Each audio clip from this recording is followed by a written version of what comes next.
This screencast will go over the review worksheet for gases. Before you take your test, I'd like to go over the information that you're going to have access to on your chemistry reference tables. So the first thing that we have is the gas constant R. Remember that it is one number, but they've been nice and they are going to have converted it to the different pressure units. So you choose the appropriate R value based on the pressure units. If the pressure is in atmosphere or needs to be in atmospheres, then you're going to have to use this number, the 0.0821. If your pressure's in millimeters of mercury or torr, then you've got to use the 62.4. And if the pressure units are in kilopascals, you have to use the 8.314. So it's all about pressure when you are looking for or trying to figure out which R value to use. The next thing they tell you is standard pressure and standard temperature. This is going to make up that STP. Standard pressure is 1 atmosphere and standard temperature is that 273 Kelvin. All temperatures in the gas laws must be in Kelvin, so just go ahead and know the 273. Also, here is where you're going to find your unit conversions for pressure, or at least all the ones that you're going to need. The last thing here on this page is going to be one of those shortcuts for the ideal gas law. And if we have 1 mole of any gas at STP and only at STP, it is going to take up 22.4 liters of volume. So the conversion factor we will use, if it says at STP, is there are 22.4 liters per mole. And we can use that in dimensional analysis instead of the ideal gas law, but only if it's at STP, which again is 1 atmosphere and 273 Kelvin. Now on the formulas page, we have quite a few that will be beneficial. First, remember every temperature must be in Kelvin. Even if they give you the temperature in degrees C and ask for the temperature in degrees C, these gas law problems only work if the temperature is in Kelvin. So you've got to add that 273 to Celsius to get it to Kelvin, and then subtract that 273 back out if you're trying to report an answer in degrees C. The combined gas law is right here. Remember that if one of the variables is held constant or they make no mention of it, then it would just drop out of this equation. Like Boyle's law is just a pressure-volume relationship. So temperature is held constant, so it would just drop out of this equation. You know, if you needed all 3 of them, then use all 3 of them. Then we have Dalton's law of partial pressures. So this one is your total pressure is equal to the sum of the partial pressures. So problems involving this are going to have lots of different pressures in the question. And then we have our ideal gas law, PV equals nRT. Remember that if you forget what any of this means, like N is the number of moles. They are outlined over here on the other side. Now, problem number 1 on the gas laws review worksheet. What you're going to do first is go through and label your variables. So the volume of a gas, so that's my volume, and I'm going to call this one volume 1. It is this volume at this pressure, so this is going to be pressure 1. What will the volume be? So volume 2 must be what I'm looking for if the pressure is reduced to this pressure, so this is P2, assuming that temperature remains constant. So since I have 2 pressures and I have 1 volume and looking for another one, I know it's going to be the ideal gas law. So, sorry, not the ideal gas law, the combined gas law. So this is P1 V1 over T1 equals P2 V2 over T2. Now, temperature is going to be held constant, so it drops out of the equation. So I'm going to use P1 V1 equals P2 V2. I'm going to solve for V2, so that means I need to divide both sides by P2. And now I have my equation, so I'm just going to plug and chug. So V2 is going to have P1, which is going to be 340.0 kPa, times my V1, which is 250 milliliters, divided by my P2, which is 50.0 kilopascals. So my pressure went down. That means my volume should go up since they have an inverse relationship. My answer is going to be in milliliters, and that makes sense for volume. And what we're going to do now is just multiply and divide. I have to look at my sig figs. Here I have 2, 4, 3. I need to go with the least, so that's going to be 2. And so the answer, I need to round my answer to 1,700 milliliters. All right, question number 2. Go through and label my variables. This is going to be my volume, and it's volume 1. This is going to be pressure 1. And here I have a temperature, so that's going to be temperature 1. All my temperatures must be in Kelvin, so this is going to be 288 Kelvin. What will the volume of the balloon? So V2 is what I'm looking for. If the temperature is increased to this, so T2 is going to be 353 Kelvin, and the pressure remains constant. So again, it's going to be this ideal combined gas law, and pressure is going to just drop out of the equation. So this is a Charles law problem, and it looks like this. Oops, that's a 2. Now I am going to be looking for volume 2. Again, an easy way to do this is to cross multiply here, and you get V1 T2 equals V2 T1. I'm solving for V2, so I need to divide both sides by T1. And then I need to follow the formula that I just created. So V1 is 30.0 liters. T2 is 353 Kelvin. And T1 is 288 Kelvin. Kelvin cancels. All we're left with are liters. I need to look at my sig figs. I have 3 in this one, and we want to go by our non-temperature numbers. Pressure isn't part of the calculation, so I don't have to consider that one. And I end up with 36.8 liters. Then we have problem number 3. We have a pressure and we have a temperature. This temperature in Kelvin would be right at 500 Kelvin. And they're asking for another pressure, so this is P1 and T1. Since it's this pressure at this temperature, what will P2 be if we're at this temperature? And this is going to be right at 300 Kelvin. So our temperature goes down, our pressure should go down as well.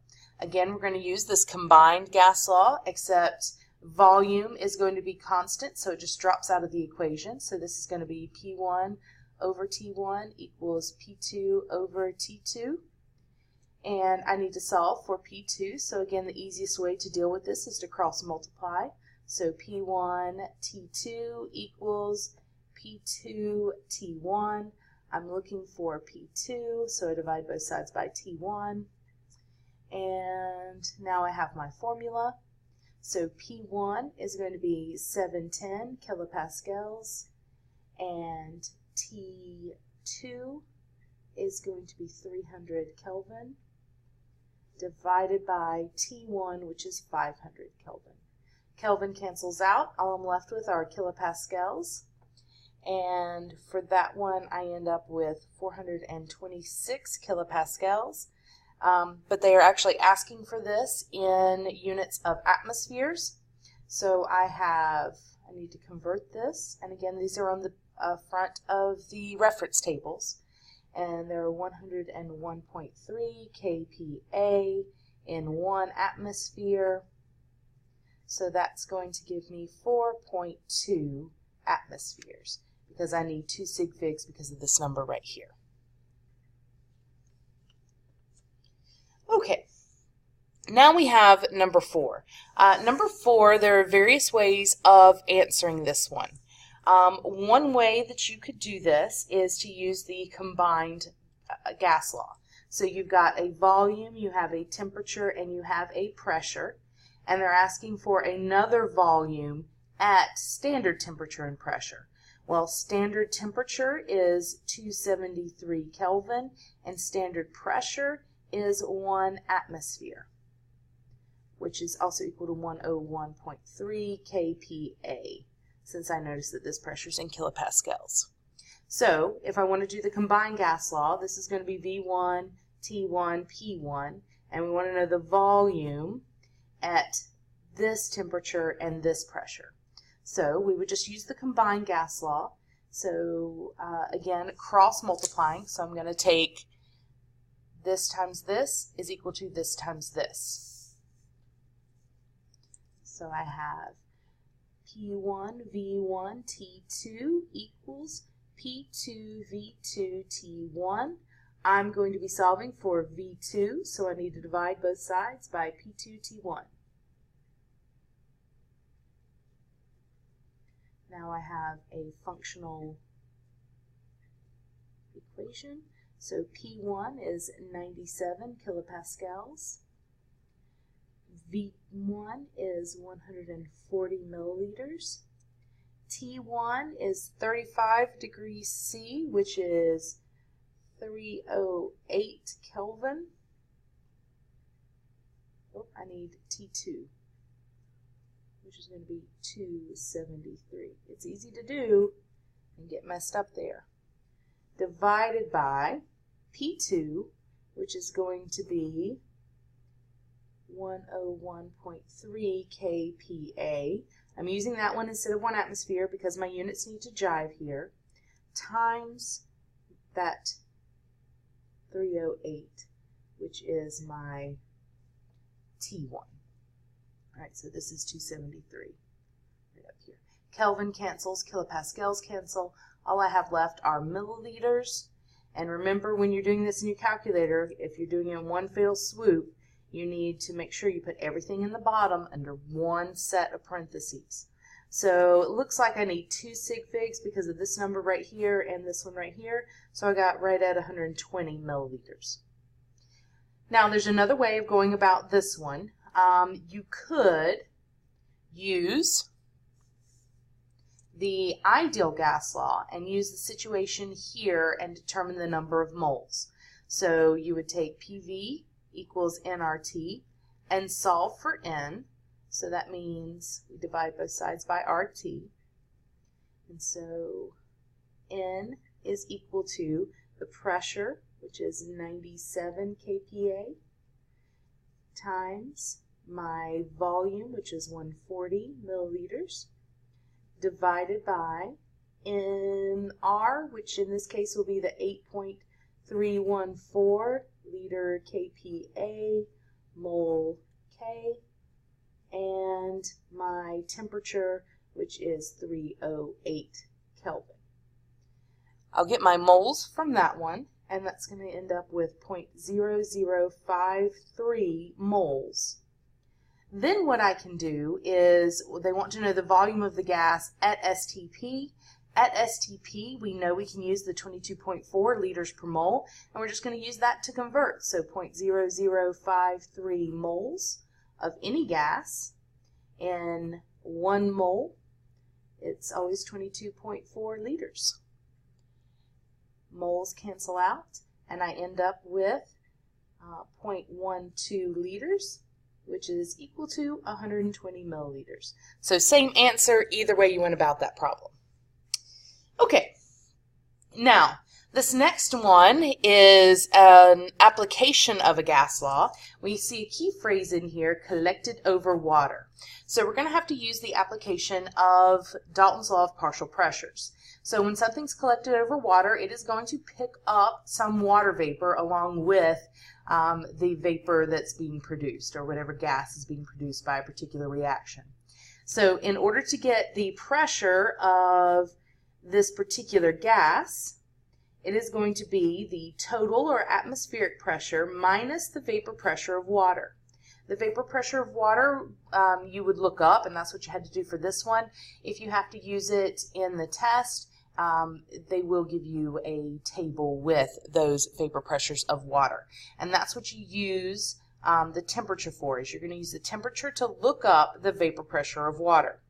So I have my total or atmospheric pressure is 600 millimeters of mercury, and I'm going to subtract out the vapor pressure of water at 30 degrees C. So my reference table tells me that it's 31.8 millimeters of mercury. When we're subtracting, we go with the least number of decimal places, and so my answer should have 1 decimal place, and I got 568.2 millimeters of mercury as my answer there. All right, number 6. We have some gaseous sulfur monoxide is collected in a container. We have a volume. We have a temperature that's going to be 300 in Kelvin. The pressure is this, and they want to know how many grams. So I only have one volume, one temperature, one pressure, and they're asking about the amount of the gas. That means it is going to be the ideal gas law, PV equals nRT. I can't directly solve for grams, but I can solve for N, which is moles, and then easily convert moles to grams.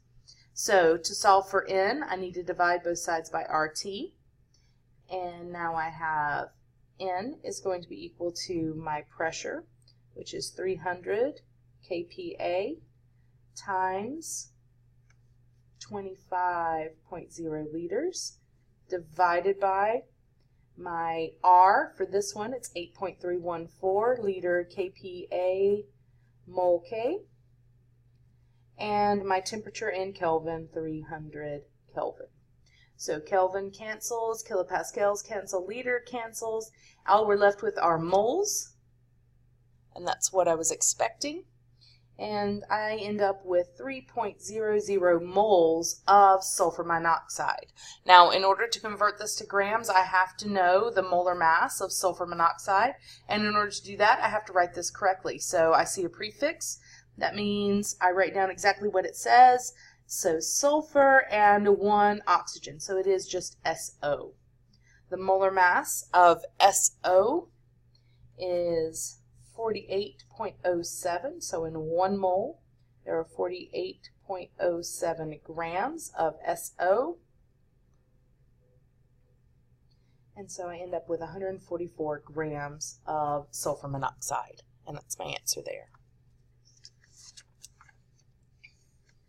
All right, so number 7, if I have a sample of hydrogen and it occupies a volume of this at a pressure of this and has a temperature of 50 degrees C, which is going to be 323 Kelvin, what volume? Okay, so we're going to be dealing with the combined gas law. So V2 is what I'm going to be looking for. Would the sample occupy at this pressure and this temperature?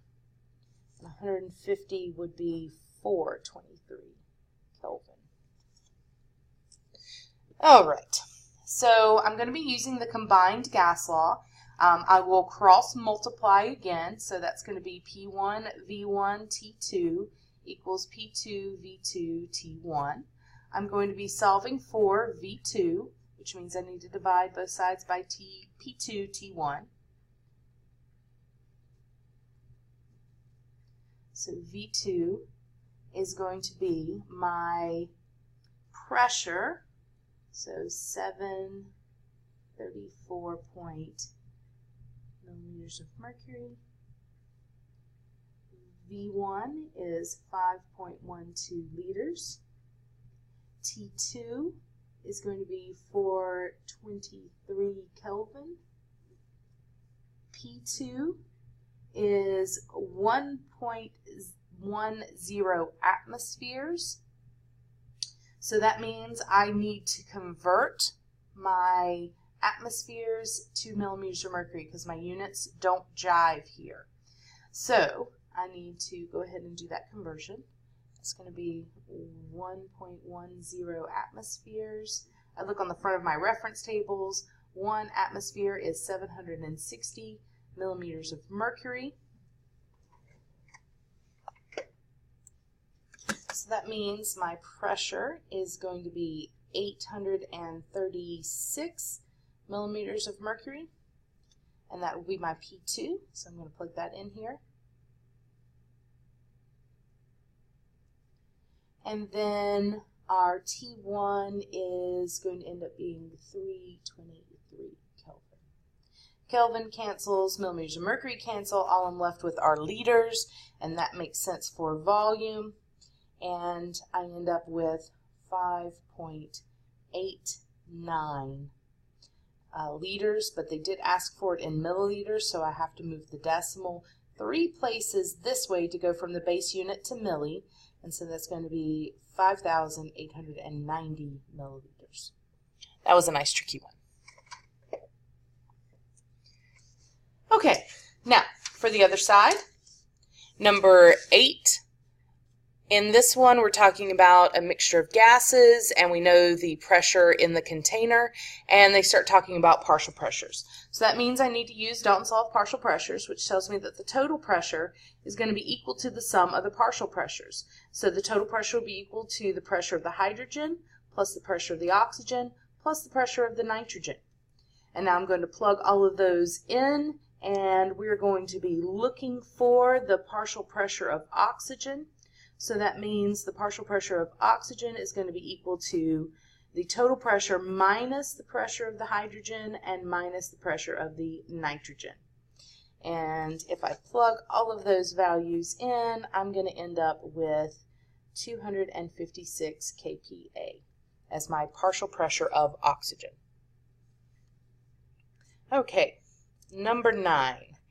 This one, we have the amount of a gas, we have the volume, we have the temperature, which in Kelvin is going to be 302 Kelvin. What is the pressure? So that's what I'm looking for here. That means I only have one volume, one temperature, one pressure. I'm going to be using the ideal gas law. We're looking for pressure, so that's going to be P equals nRT over V. And N is the number of moles. That means I need to convert this 15.2 grams of chlorine gas to moles. So 15.2 grams of Cl2. The molar mass of chlorine gas is 70.90 because it is a diatomic molecule. You've got to include both those chlorines in there. Right? And what I end up with is 0.214 moles of chlorine gas. I want to maintain the same number of sig figs that I started with here.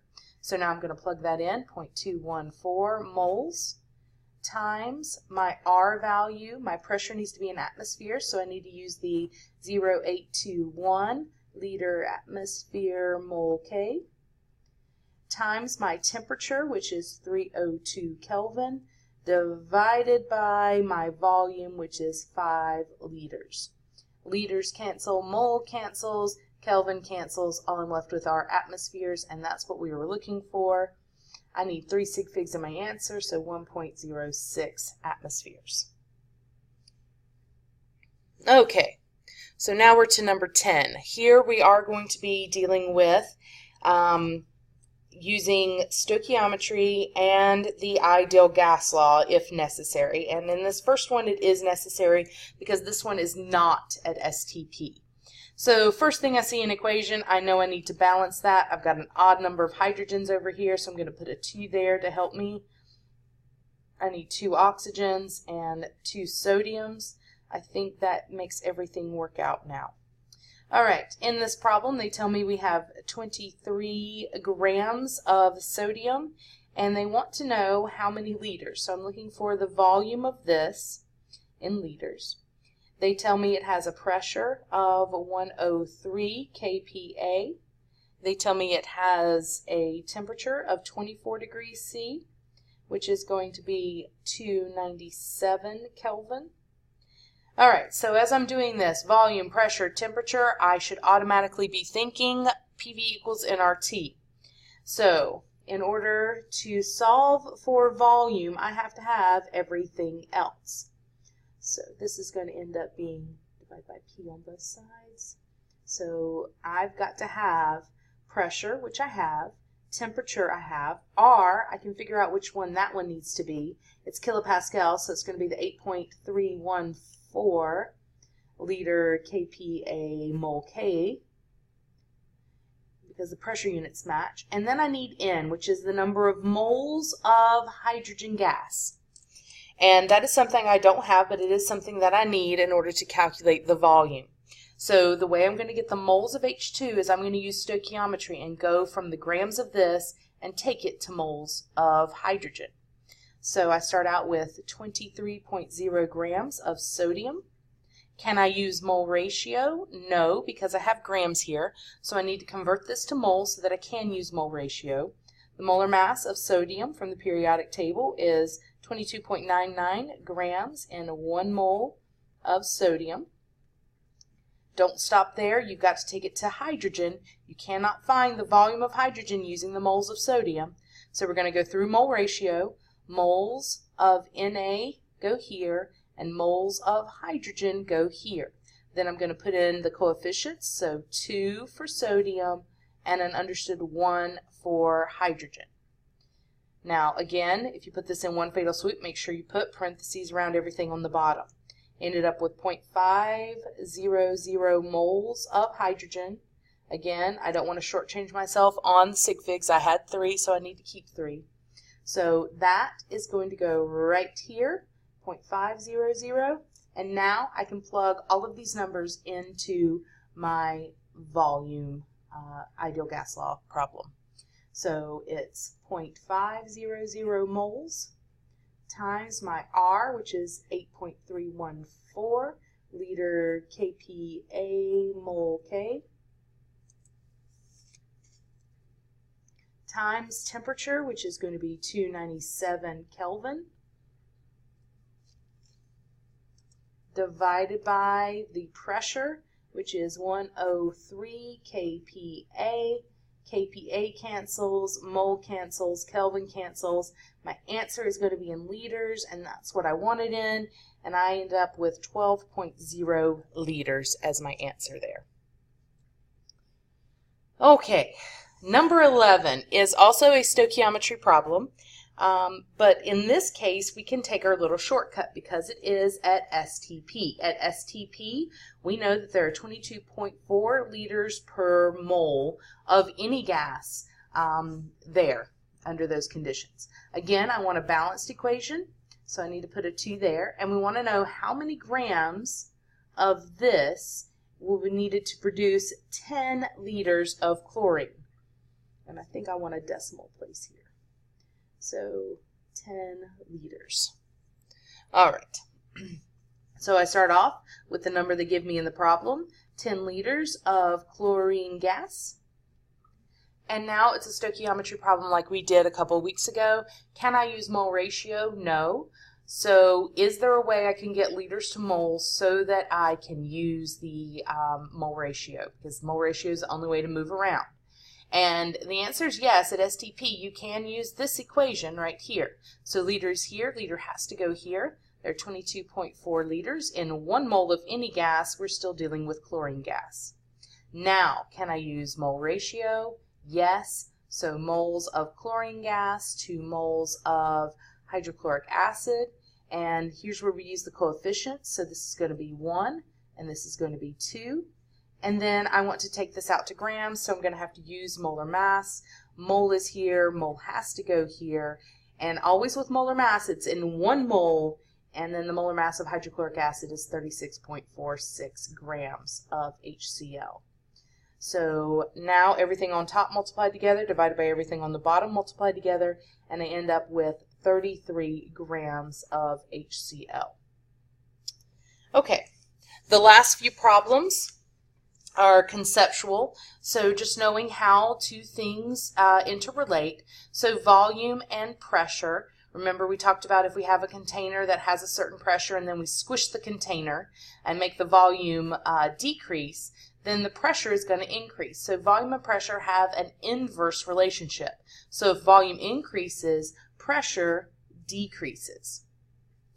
Temperature, if it's going to increase, it's going to make particles move faster. And so it has a direct relationship both with volume and with pressure. So temperature increases, volume is going to increase. Those two move in the same direction, and so does its pressure. All right. Then the last question, review the assumptions of the kinetic molecular theory that describe an ideal gas. So this is how we think about gases. We say that they have tiny particles that are far apart. They're in constant random motion. We see their collisions as being elastic. Temperature is tied to average kinetic energy. So we have all of those in there that describe an ideal gas. And there are no gases that conform to all of these assumptions at the same time. But it is still important to know because it does make our math easier and allows us to use that ideal gas law. The major reason why ideal gases deviate from ideal behavior is because real gases have attractive forces. So assuming that they have no attractive or repulsive forces for an ideal gas, that's where we have the major discrepancy there. Real gases at least have London dispersion forces. And the more polar it is, or if it has hydrogen bonding, the stronger those forces of attraction, the less like ideal it behaves. Those that are tiny and nonpolar, like hydrogen gas, would be close to ideal, and especially close under conditions of low pressure and high temperature. That makes a real gas behave more like ideal because we want those particles far apart and moving fast to break through any intermolecular forces that might take hold.